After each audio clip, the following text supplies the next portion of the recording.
Bien, mis hermanos, quiero empezar mostrándoles una fotografía. Este es nuestro hermano Rick Ashley y Jamie. Están en una conferencia en Miami, donde fueron como 70 personas, pero el grupo más grande, todas esas personas que están ahí, usted ha ayudado con lo que dan, dije yo en el platillo, no pasamos platillos, con lo que usted da en línea o con lo que pone en el sobrecito allá atrás.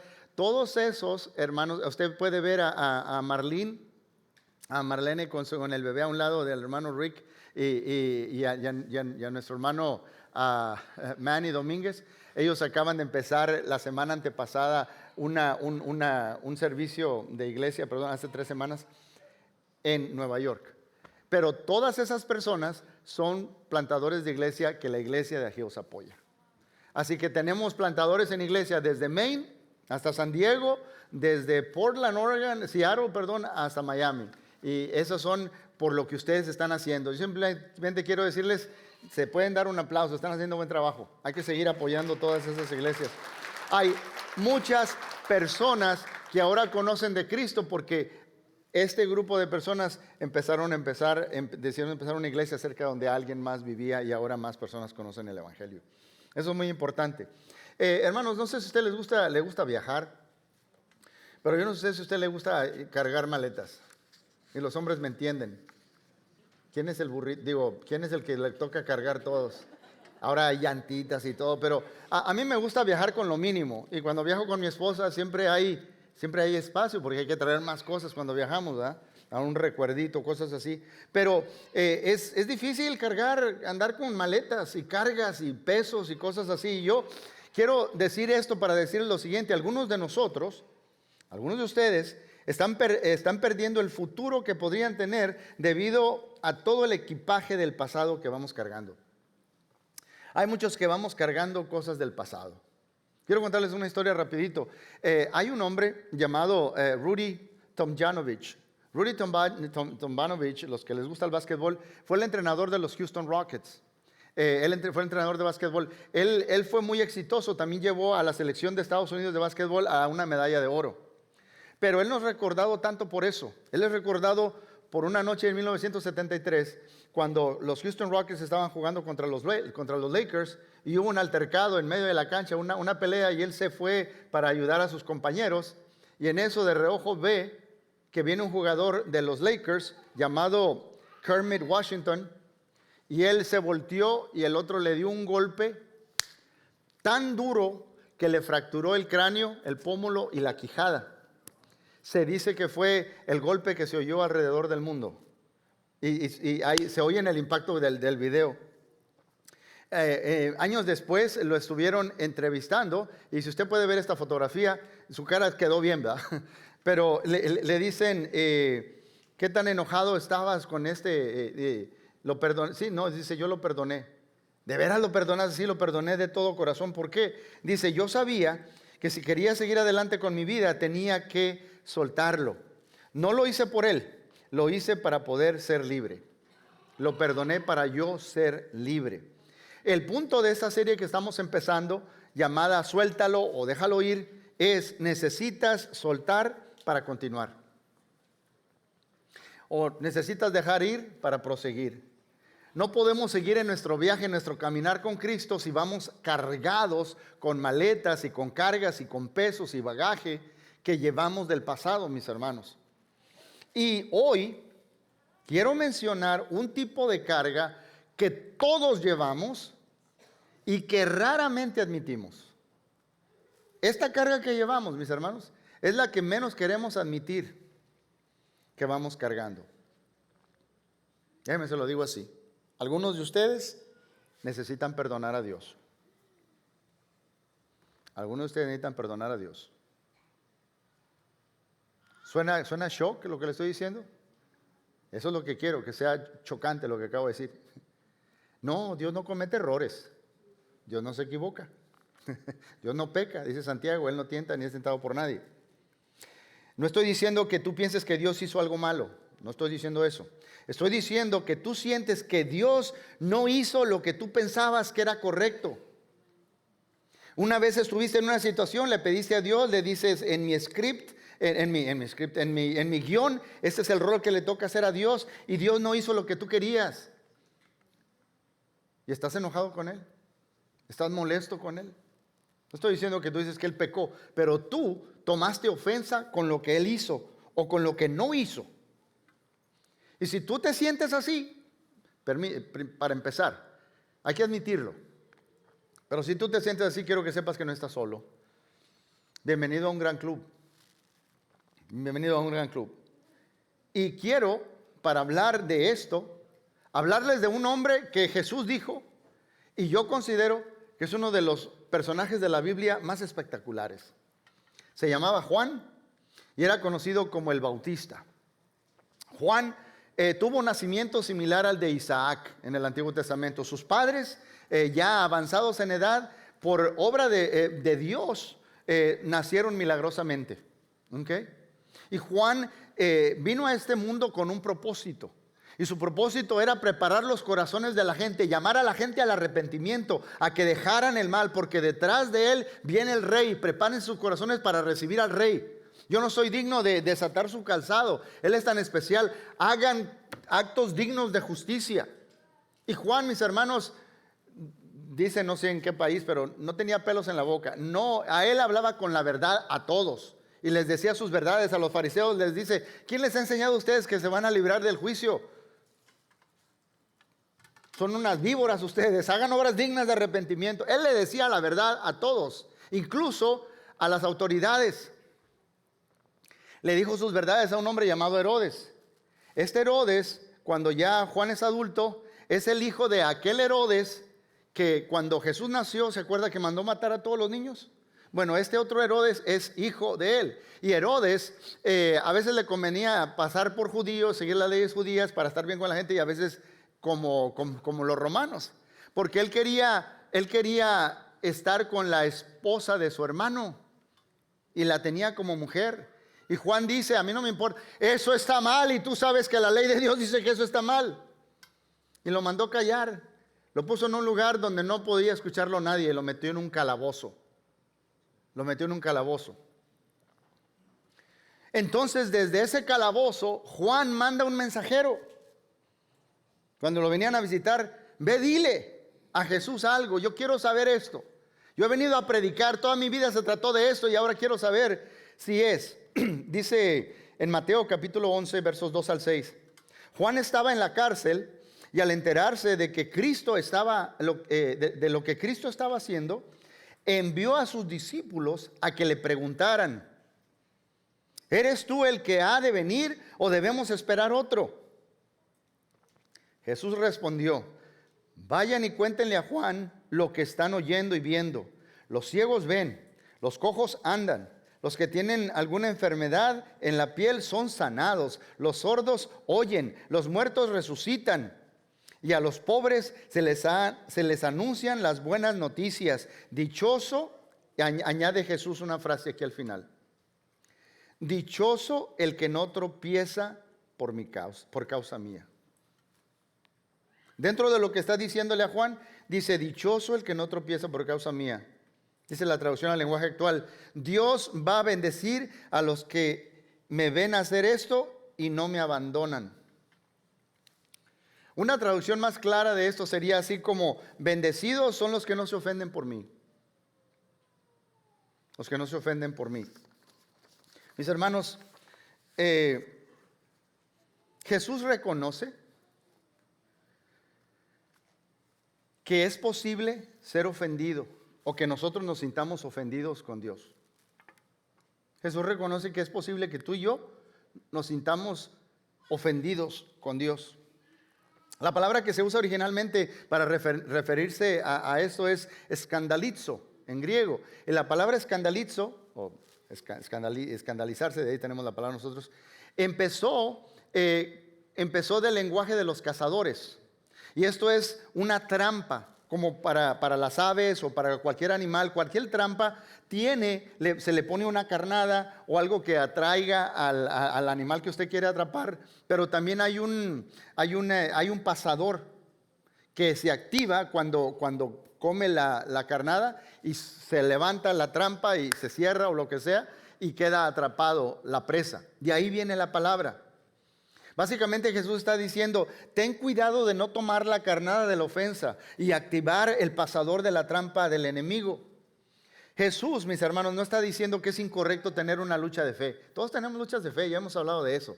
Es natural luchar con nuestra fe, cuestionar y estar luchando, Señor, mientras estamos creciendo y desarrollándonos con Él. Pero Él está reconociendo que en esas situaciones se puede abrir una puerta a los pensamientos engañosos que nos llevan cautivos y nos roban el gozo.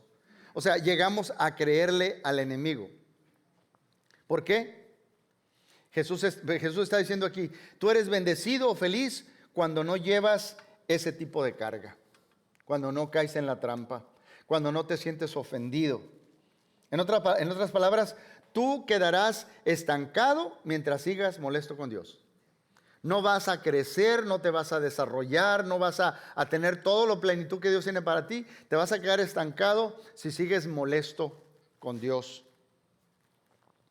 Allí es, mis hermanos, donde nos encontramos algunos de nosotros. Y quiero que sean bien honestos. Y mientras que nunca dirías que Dios hizo algo malo, estás molesto porque Él no hizo lo que tú pensabas que era lo mejor. Y todavía estás molesto con Dios. Y no lo has perdonado. Quiero compartir con ustedes, mis hermanos, lo que 33 años de ministerio, cosas que yo he oído en mi oficina de personas que son cristianos. Personas que se han sentido ofendidos contra Dios. Y he tenido personas en mi oficina, padres que han pasado años, pero tienen problemas y están dolidos porque el hijo o la hija murió. Y están molestos con Dios. No entienden el por qué. O he hablado con parejas que tienen a un padre o una madre que sufren de demencia senil o Alzheimer's. Y preguntamos por qué y no tenemos respuesta.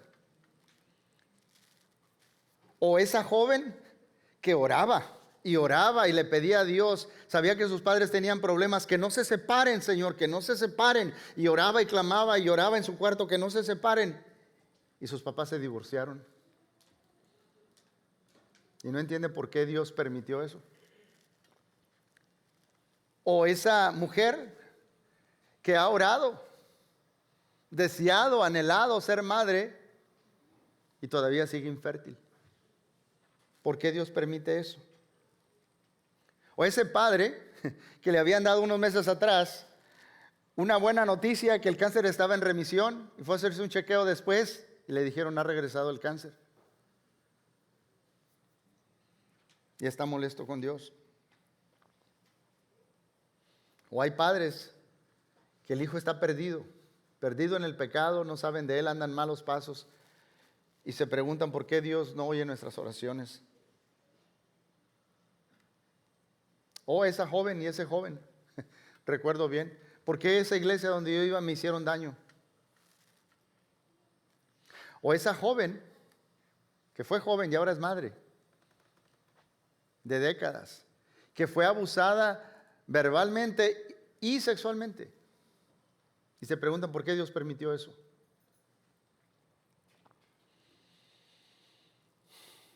Y de todas esas personas, en ese entorno, Satanás está listo para susurrar y decirte eso. Decirte, si Dios ya se olvidó de mí, ¿por qué no me debo olvidar yo de Dios? Si Dios ya no cree en mí, ¿por qué debo yo creer en Él? Y Satanás planta esa idea en los corazones y en las mentes de las personas. Pero yo quiero que entendamos, mis hermanos, que Jesús sabe que la gente buena puede tener ese tipo de pensamientos. Personas como Juan. Cuando Juan preguntó, ¿eres tú el que esperábamos? Su problema, mis hermanos, no era un problema de ignorancia. Jesús era primo en segundo grado de él. Él sabía quién es Jesús como identidad. Su pregunta tiene que ver que él se siente ofendido. Porque yo estaba esperando a alguien que hiciera ciertas cosas. En su perspectiva, Jesús no estaba trayendo el juicio que él había profetizado. Él estaba diciendo, viene el rey, va a cambiar todas las cosas y van a ser como deben ser, etc. Y él está cuestionando, bueno, ¿por qué estoy en la cárcel? ¿Por qué no? ¿Qué es lo que está pasando? Él esperaba oír ejemplos de la ira de Dios, haciendo justicia sobre toda la maldad que había, sobre la que él estaba predicando. Pero no historias de misericordia de Dios. ¿Dónde está el bautismo de fuego? ¿Por qué Herodes todavía está a cargo en el gobierno? ¿Por qué yo estoy en la cárcel por predicar la verdad? Juan se sentía ofendido, mis hermanos, porque Jesús no estaba calzando o no estaba haciendo la idea de el Mesías que le estaba predicando. Juan se sentía ofendido por las mismas razones que tú y que yo. Para empezar, quiero decirte esto.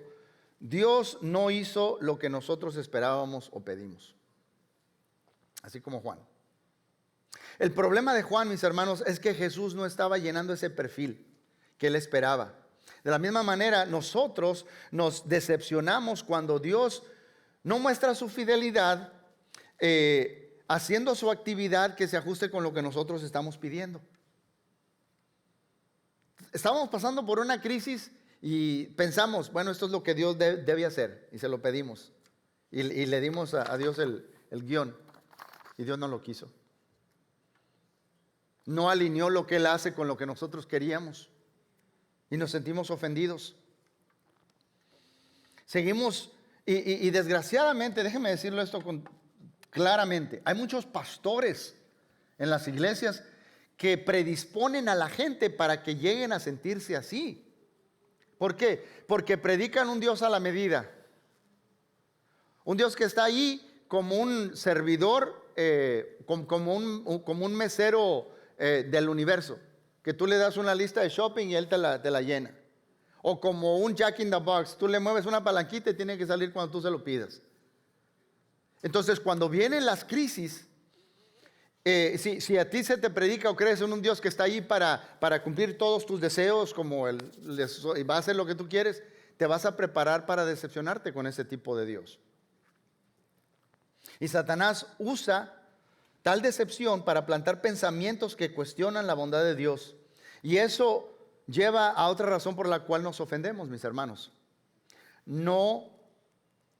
Dios no elimina el dolor y el mal que debemos tolerar. Dios no lo elimina, el dolor y el mal que debemos tolerar. Juan hizo el bien y a él le hicieron mal. Juan hizo algo bueno y a él le hicieron cosas malas. Juan fue hecho para el desierto, mis hermanos.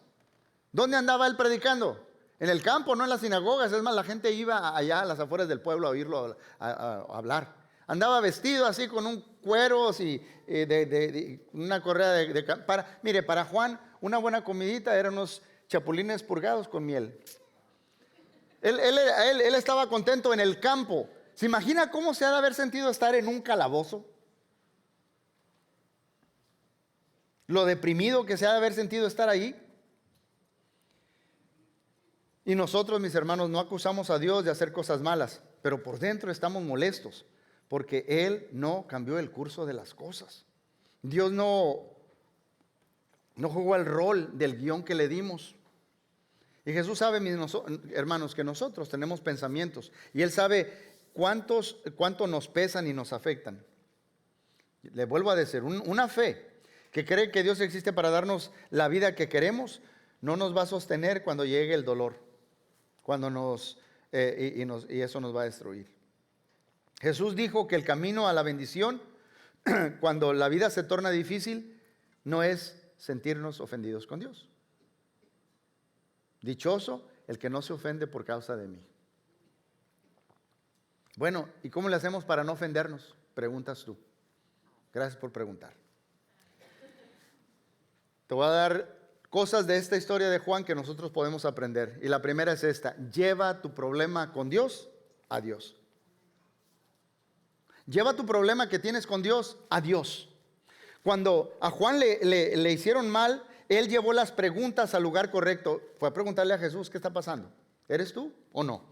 Jesús no estaba diciendo que cuando surja la oportunidad de ser ofendido, debemos tornarnos hacia Dios en vez de alejarnos de Él. No hay ninguna virtud moral en esconder lo que verdaderamente nos está pasando. No hay ninguna virtud en pretender que todo está bien, mis hermanos. Por lo tanto, cuando estés disgustado con Dios, sé honesto con Dios. Reconoce que Él ya sabe lo que estás pasando. Sé honesto. Yo les decía esto cuando empezamos el ayuno de Daniel en una de las prédicas, que Jesús, cuando está orando en el Getsemaní, dijo: Padre, pase de mí esta copa. O sea, yo no quiero hacer esto. Mi carne no quiere pasar por todo esto. Pero luego, ¿qué dice? Pero no se haga mi voluntad sino la tuya. Y se somete. Entonces vienen los ángeles y le ayudan. Pero Él está siendo totalmente honesto. Debemos ser honestos con Dios, mis hermanos. Y hacer eso, usted dice, eso suena como irreverente. No, pero puede ser en una forma práctica, una forma de adoración. ¿Ha leído muchos de los salmos? David está bien molesto, pero está hablando con Dios de lo que le está pasando. Muchos de esos salmos son de lamentación. Y Señor, me siento así y así, ¿dónde estás? Y se lo lleva a Dios. Y es una forma de adoración. Y ahora usted y yo leemos esos salmos y los fortalecemos. En otras palabras, el decir lo que te tiene molesto con Dios y llevárselo a Dios no te aleja de Dios, te acerca a Él. Mi hijo está siendo honesto y viene conmigo, está diciendo el Padre. Por supuesto es que hay formas de cuestionar a Dios que es irreverente. Si usted tiene hijos, usted sabe. Hay gente, los niños dicen, pero ¿por qué? ¿Por qué? No lo entienden, ¿verdad? Pero hay otros que pasa irreverencia y es queja. ¿Usted recuerda el libro, ha leído el libro de Job? Porque Job la estaba pasando bien mal. Y se queja y se queja. Y se acuerda al final del libro, Dios dice, mira Job, tú nunca has hecho ningún mundo, ni un universo, pero hablas tanto como si tú sabes gobernar el tuyo. Y entonces lo empieza a cuestionar Dios, ¿dónde estabas tú? Y esto, etcétera, hasta que ya Job tiene entendimiento. Cuando tú estás en el calabozo, no te alejes de Dios. Acércate a Él. Acércate a Él. Número 2, enfócate en lo que Dios está haciendo en vez de lo que no está haciendo. Yo les he dicho a ustedes, mis hermanos, vivimos en un mundo de mercadotecnia. Prende la televisión o los anuncios en la carretera o revista, lo que sea, todos te están diciendo, mira lo que te falta, lo que no tienes. Necesitas esto para ser feliz, o para bajar de peso, o para verte mejor, o para invertir mira lo que no tienes. Entonces estamos todos ansiosos, necesito comprarlo, llámelo. Si te enfocas en lo que tienes, vas a tener un corazón agradecido. Mira todo lo que Dios me ha dado. Y no tienes ansiedad. Es interesante, mis hermanos, que Jesús no le dio a Juan explicaciones de por qué él terminó en prisión. Juan, quiero que sepas por qué estás ahorita en la cárcel. No. En vez de eso, él le da a Juan testimonios de aquellos que están siendo liberados. Mire, en Mateo 11, 4 y 5 dice, regresen a Juan y cuéntenle lo que han oído y visto. Los ciegos ven, los cojos caminan bien, los que tienen lepra son curados, los sordos oyen, los muertos resucitan y a los pobres se les predica las buenas noticias. Jesús, mis hermanos, ese pasaje lo saca de Isaías. Le está recordando a Juan lo que dice el profeta Isaías, que es lo que iba a ser el Mesías. Pero Juan está predicando y dice, pero no están pasando las cosas como yo lo estaba viendo. Y le recuerda a Juan, no, recuérdate lo que dijo Dios a través de Isaías. Yo estoy con mi perfil de lo que vine a hacer, lo estoy haciendo, Juan. Pero tu perspectiva se ha desviado. Dios no promete, mis hermanos, hacer todo lo que nosotros queremos, pero Él es fiel en hacer todo lo que Él prometió. Se lo digo otra vez. Dios no promete hacer todo lo que nosotros queremos, pero Él es fiel en hacer todo lo que Él prometió. Pero cuando tú y yo permitimos, mis hermanos, que mi pequeño universo, mi pequeño mundo, o burbuja, como le quiera llamar, reemplace el universo de Él, me pierdo de lo que Él está tratando de lograr.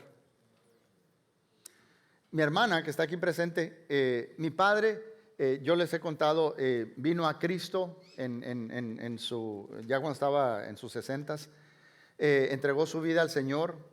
empezó a leer su Biblia y llegó a ser anciano en una congregación.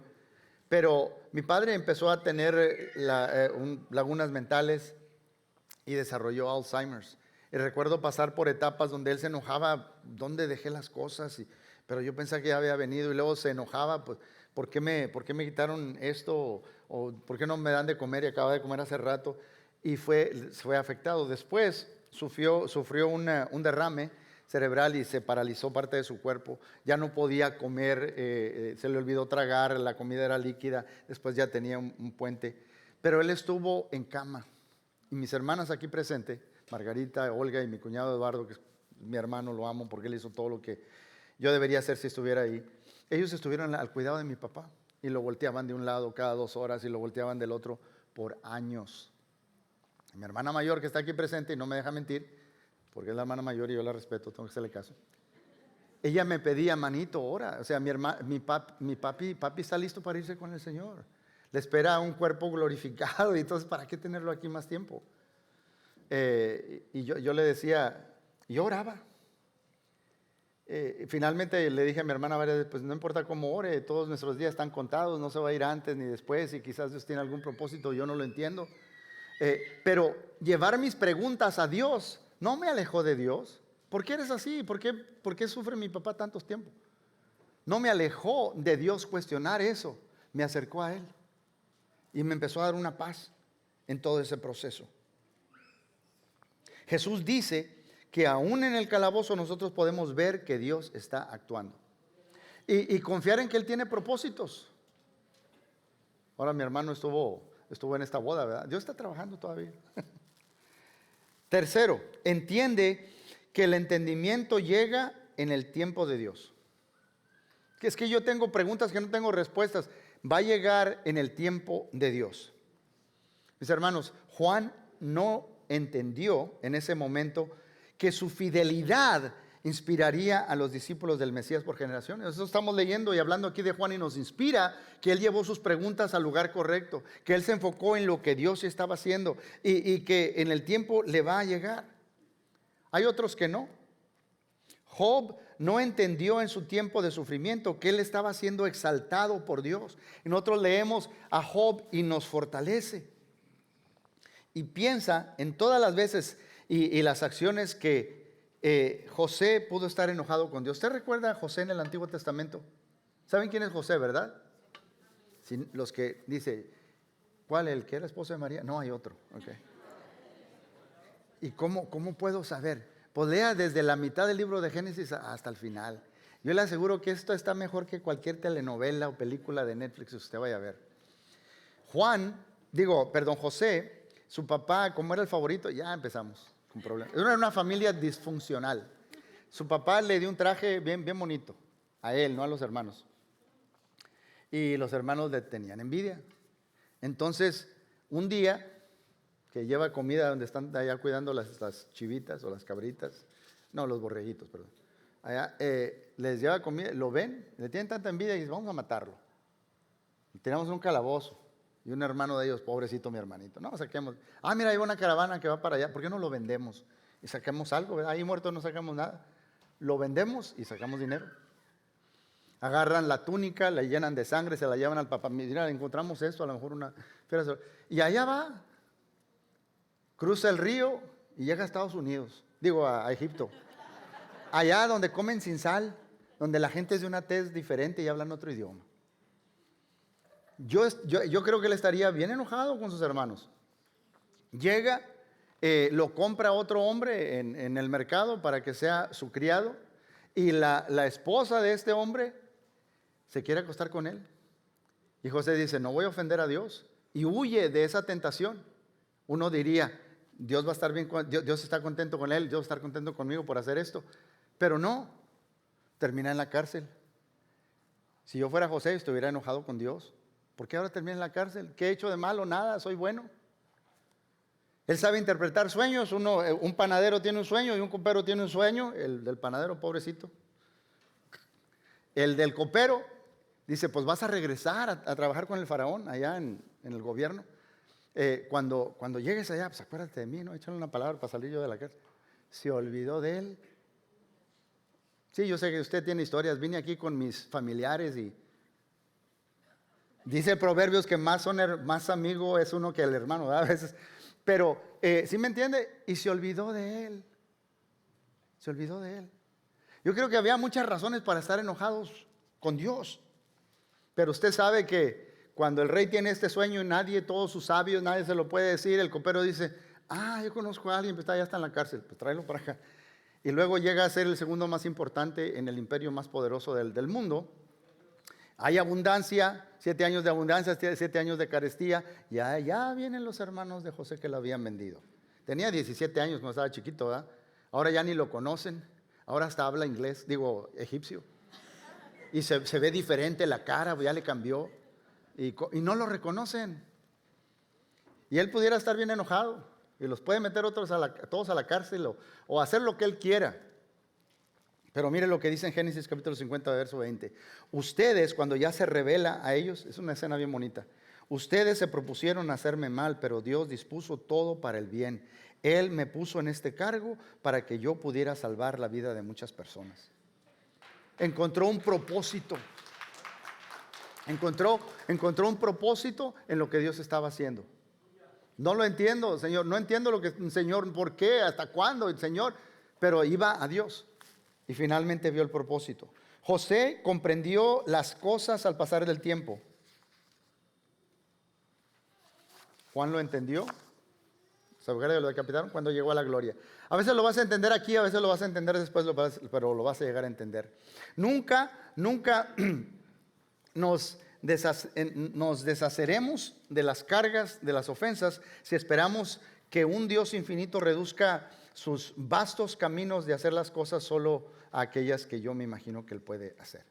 Tim Keller, me encanta cómo enseña, ya falleció este predicador, pero me encantan las prédicas de él. Tim Keller dice que él cuando era joven estaba enamorado de una muchacha y le pedía a Dios, Señor, haz que ella se fije en mí. Es más, se cambió de localidad para estar más cerca. Le dice, Dios, mira, te estoy ayudando y ahora ya la tengo más cerquitas, convéncela. Y oraba para que Dios cambiara el corazón de esta muchacha y no se casó con ella. Yo le tenía algo mejor. Pero dice Tim Keller, si tienes un Dios lo suficientemente grande y trascendente como para enfadarte con Él, porque no ha detenido el mal y el sufrimiento en el mundo, entonces tienes al mismo tiempo un Dios lo suficientemente grande y trascendente como para tener buenas razones para permitir que continúe. Razones que tú no puedes conocer. De hecho, no puedes tener ambas cosas. O tenemos a un Dios grande que puede tener razones, o un Dios, quiere un Dios que haga lo que yo quiero, pero al mismo tiempo si no lo hace, Él es suficiente grande para tener razones por las cuales no nos contesta. Él dice que él sintió en su espíritu cuando oraba así, dice, yo entendí que mi Padre a veces me da lo que yo hubiera pedido si supiera lo que Él sabe sobre mí. Si yo sé, yo le pido algo a Dios, pero Dios a veces siempre me va a dar lo que yo le pediría si supiera lo que Él sabe. Tú eres bendecido, mis hermanos, cuando tiene sentido para ti que el Todopoderoso haga las cosas que no tienen sentido, según tú. Pero para nosotros ver lo que no sabemos a través del lente de lo que sí sabemos. Debemos ver las cosas que no sabemos a través de lo que sí sabemos sobre Dios. Por eso, este es mi último punto. Recuerda lo que Dios dejó para acercarse a ti. Ese debe ser el lente que usamos. ¿Qué hizo Jesús? ¿Qué dejó Jesús para venir y acercarse hasta mí? Dios jamás espera de ti, mis hermanos, mi hermano, lo que Él no está dispuesto a experimentar. El cristianismo es la única religión con un Dios que escogió sufrir. Si tú oyes a una persona por ahí, a cualquier persona que te diga, es que todas las religiones son iguales. Cuando alguien dice eso, es alguien que no sabe, no tiene idea de lo que está diciendo y no conoce el cristianismo. El cristianismo es la única religión donde Dios escoge sufrir. Él no envió una explicación, Él vino Él mismo. deshaciéndose de todos los privilegios que lo mantenían alejado de nosotros. Este hombre que ven en la pantalla, Chichén Itzá, era un ruso. ¿Sí tenemos la foto? ¿No la tenemos? Él creció en Rusia durante la Guerra Fría, bueno, a principios del siglo pasado, y creció en un ambiente cristiano, pero después dejó el cristianismo, se hizo comunista. Y se hizo comunista porque lo oprimían tanto por ser cristiano. Tanto así que estuvo en una cárcel y los ponían a trabajar y a trabajar y a trabajar y a trabajar. Y él sabía, cuando estaban trabajando con palas así, que él sí estaba tan cansado y tan agotado, no les daban de comer, que dice que si tiro la pala, va a venir un guardia y me va a golpear hasta matarme. Ya estaba tan cansado, pero tan cansado, que pasó un viejito por ahí y puso con el zapato una señal de la cruz. Ahí es donde él estaba, y luego la borró y siguió caminando. Dice, en ese momento yo sentí una paz y una energía sobrenatural, porque eso me recordó de mi niñez, y yo sé que Dios ha estado conmigo en el calabozo. Y cambió su perspectiva, mis hermanos. Así es que antes de caer en la trampa de la ofensa, recuerda que Jesús fue levantado como una ofrenda por ti. Dice 1 Corintios 1:23, que el hecho de que Jesús sea levantado en un madero es una ofensa. Ahí mueren los criminales, nada más. Es una ofensa. Pero Él estuvo dispuesto a sufrir eso por ti, a que lo vieran como despreciado. Y si Dios es como Jesús, yo puedo confiar en que Él confiar en Él aún cuando no lo entiendo. Por eso quiero leer esto. Nuestro hermano Rick, usted sabe que de los hermanos que mandamos a plantar iglesias, hay un hermano en California, mis hermanos, que le mandó una carta a Rick, y el hermano Rick estaba bien contento de abrirla hasta que la abrí, y esa carta me afectó todo el año pasado. La recibió en octubre y el resto del año, dice, me conmovió. Esta es la foto del hermano Lorenzo Smith. ¿Está Lorenzo Smith con su familia? ¿No? Sí. Él es el hermano Lorenzo Smith. Nosotros lo apoyamos, está plantando una iglesia en California. Su hija menor tiene Down syndrome. Dice que él empezaba a tener lagunas mentales. Entonces estaba en una junta y de repente dice, me doy cuenta que yo conozco a esa gente, pero no sé los nombres de ellos. Y empezaba a estar confundido en la mente. Fue a hacerse estudios y tiene un tumor en el cerebro. Le hicieron una cirugía de 9 horas. Y cuando terminaron de extraer todo lo que pudieron, le dijeron, tienes un cáncer muy dañino.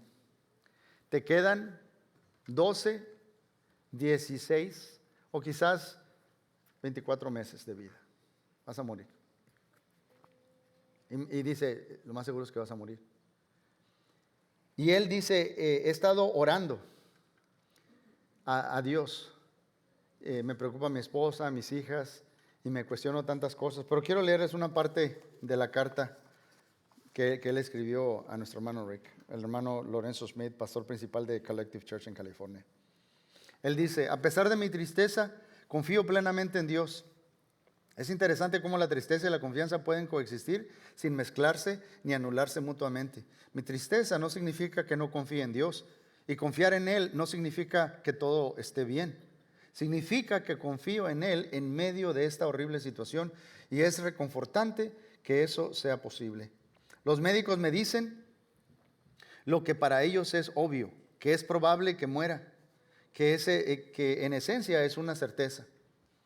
Desde ese punto de vista acepto y entiendo lo que dicen, pero también soy plenamente consciente de lo que Dios puede hacer en esta situación. Dios puede sanarme y se lo pediré con fe, pero no lo exigiré. Puede que suene raro, pero lo que más he deseado, más que la sanación, es que Dios se glorifique a sí mismo y se revele de maneras más grandiosas en la vida de las personas y derrame su espíritu sobre ellas. Afortunadamente, aunque esto es difícil, no me he deprimido, ni me he sentido desesperado ni abrumado. Me siento cerca del Señor, siento su presencia, Sé que me ama, sé que es fiel y no siento que me haya olvidado, que me ignore o que me haya hecho daño. Confío plenamente en Él y no es porque sea fuerte ni porque niegue lo que estoy sufriendo. Confío en Él porque por quién es y por quién es Él y porque Él es todo lo que quiero. Eso es, mis hermanos, ver las situaciones en medio de crisis. Yo creo que estas niñas van a sufrir, pero van a tener un testimonio poderoso de cómo afrontar la vida en medio de los problemas por el ejemplo de su padre.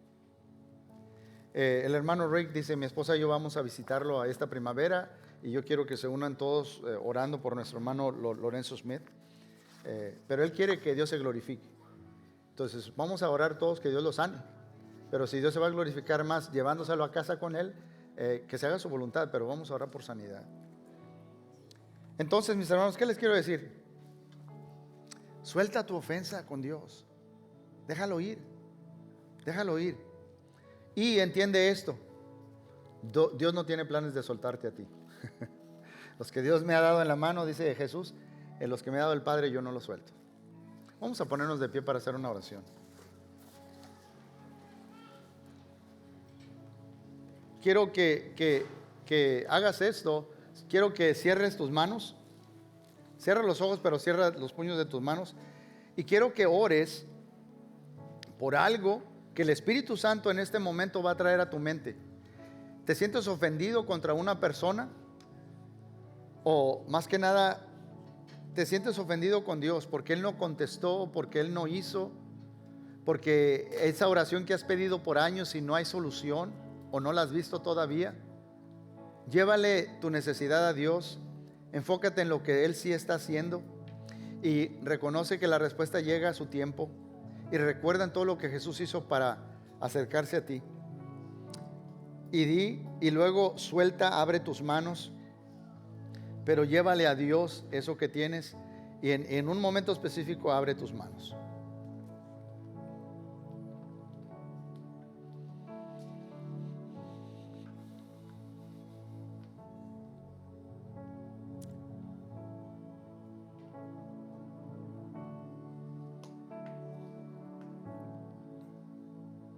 Padre celestial, hay cosas que no entendemos. Algunas tienen que ver con salud, que afligen a seres que amamos. Algunas tienen que ver con situaciones de separación que no entendemos, o muerte o duelo. Danos la paz que necesitamos, Señor. Lo traemos a ti y en nuestro duelo, en nuestro clamor, sabemos que tú tienes todo el poder. Haz tu obra en nosotros, Señor. Te damos a ti honra y gloria por ser un Dios fiel, aún en cosas que no entendemos, pero eres un Padre que nos ama y que no nos va a soltar. Hoy soltamos lo que nos ate, lo que nos aleje de ti, lo traemos a ti. Glorifícate en medio de nosotros, Señor, en Cristo Jesús. Amén.